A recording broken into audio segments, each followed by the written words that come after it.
नमस्कार दोस्तों, आज की हमारी कहानी है सुहागन अम्मा। बाहर फेरी वाला आया हुआ था कई तरह के सामान लेकर। बिंदिया, कांच की चूड़ियाँ, रबर बैंड, हेयर बैंड, कंघी, कांच के और भी बहुत सारे सामान थे। आस पड़ोस की औरतें उसे घेर कर खड़ी हुई थीं। काफ़ी देर तक बाबा गेट पर अपनी लाठी टेक कर खड़े थे।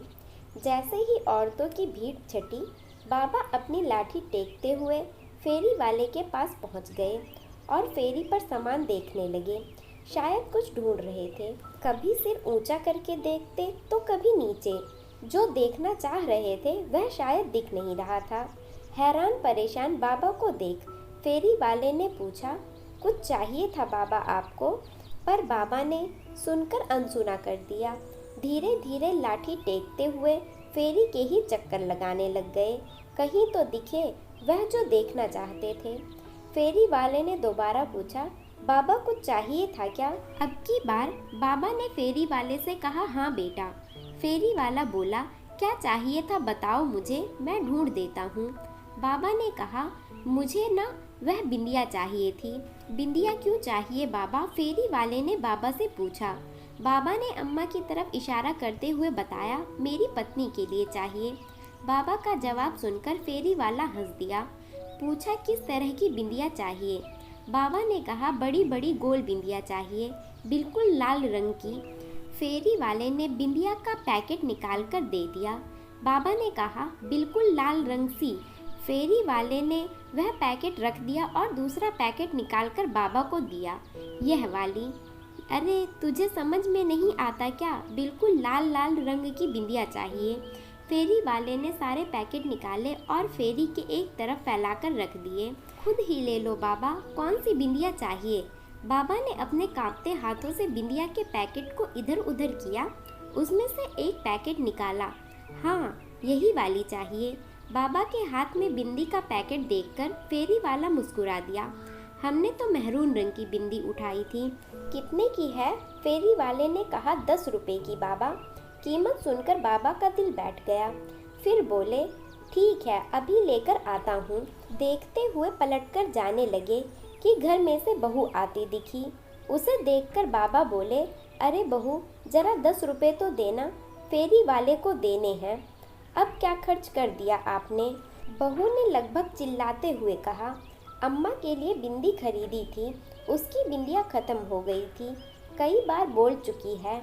बाबा ने धीरे से कहा, बस आप लोगों को कोई और काम नहीं है, बेवजह का खर्चा करते रहते हैं। 70 साल के ऊपर की हो चुकी हैं अम्मा, अभी भी क्या बिंदी लगाएंगी? इस उम्र में भी ना जाने क्या क्या शौक है। बेटा, बात शौक की नहीं है, अम्मा भी सुहागन है, इसलिए उनका मन नहीं मानता। सिर्फ 10 रुपए ही तो मांग रहा हूँ, अंदर जाकर दे दूँगा। बाबा ने धीरे से बहू को कहा, कहाँ से दे दोगे? वह जो पैसे दोगे वह भी तो मेरे पति की ही कमाई है, मेरे पास कोई पैसे नहीं है। बहू ने गुस्से से कहा। इतना कहकर बहू बड़बड़ाती हुई अंदर आ गई। अम्मा ने अपनी खाट पर लेटे लेटे ही बाबा को इशारा किया। बाबा ने पलटकर बिंदी फेरी में वापस रख दी और लाठी टेकते हुए अम्मा के पास आकर बैठ गए। बाबा ने देखा अम्मा की आंखों में आंसू थे। माफ़ करना पार्वती, मैं तेरी छोटी सी इच्छा भी पूरी नहीं कर पाया। रहने दो जी, बेचारी बहू भी परेशान हो जाती होगी। क्यों दिल पर लेकर बैठे हो? बिंदी ही तो थी। हाँ, बिंदी ही तो थी, कौन सी 1000 रुपए की आ रही थी? बाबा ने व्यंग से हंसते हुए कहा। बिंदी ही तो लगानी है जी, एक काम करो, पूजा घर में से हिंगुल ले आओ, उसी से लगा देना, पर आज अपने हाथों से ही बिंदी लगा दो। बाबा ने अम्मा की बात सुनी और फिर लाठी टेकते हुए पूजा घर में गए। थोड़ी देर बाद बाबा हाथों में हिंगुल लिए अम्मा के पास पहुँचे। ओ पार्वती, उठो, मैं तुम्हारे लिए बिंदी ले आया हूँ। पर अम्मा ने कोई हलचल न दिखाई। बाबा ने दोबारा कहा, पार्वती, ओ पार्वती, सो गई क्या? तेरी बड़ी इच्छा थी ना बड़ी सी लाल बिंदी लगाने की, देख मैं ले आया हूँ, अब बड़ी सी लाल बिंदी लगा दूंगा, पर तू उठ तो सही। पर अम्मा बिल्कुल स्थिर पड़ी हुई थी, शरीर में कोई हलचल नहीं थी। बाबा का दिल बैठ गया। हाथ में हिंगुल लिए अम्मा के पास ही बैठ गए। आंखों में से झरझर आंसू बह रहे थे, पर कुछ बोल नहीं पा रहे थे। अम्मा जा चुकी थी हमेशा के लिए। थोड़ी देर में रोना धोना मच गया। आस पड़ोस के लोग आ गए, बेटे को बुलाया गया और अम्मा को अंतिम यात्रा के लिए तैयार किया गया। अम्मा को नहला धुलाकर सुहागन की तरह तैयार करके अर्थी पर लिटाकर बाहर लाया गया। बाबा ने देखा अम्मा के माथे पर बड़ी सी लाल बिंदी लगी हुई थी। बाबा उठे और घर में गए। थोड़ी देर बाद बाहर आए और धीरे धीरे अम्मा की अर्थी के पास गए और अम्मा के माथे से बिंदी हटा दी। बाबा, क्या कर रहे हो आप? अम्मा सुहागन थी। आप बिंदी क्यों हटा रहे हो? बेटे ने कहा। बेटा, उसका पति बिंदी खरीदने की औकात नहीं रखता था, इसलिए हटा रहा हूँ। यह शब्द सुनकर सब लोग अवाक रह गए। बहू शर्मसार हो गई।